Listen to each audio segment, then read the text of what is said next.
Biliyorum sana düşecek bütün yollar. Mağlupluğum seni bulacak. Galipliğimi sana armağan edeceğim. Ey vatan, beraber çıkacağız engameden. En güzel şiirler yine sana yazılacak.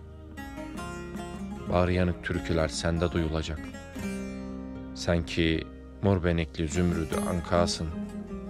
Yüzümü dönemem senden. Ey vatan, giremez senden başkası gönül evime.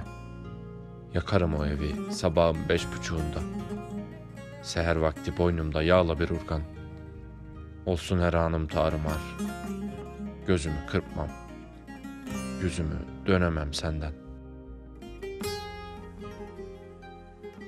Sevilecek çok şey aradım yıllarca. Mutluluğu bir eşyada bile bulamadım.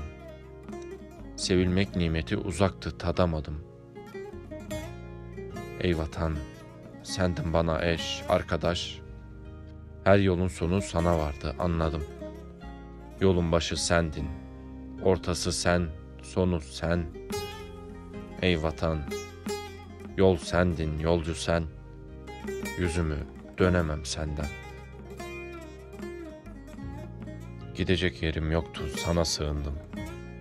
Korktuğunda bir çocuğun annesinin merhametine sarıldığı gibi. Ey vatan, annemdin, babamdın. Senin her yerin bana Kabe'ydi.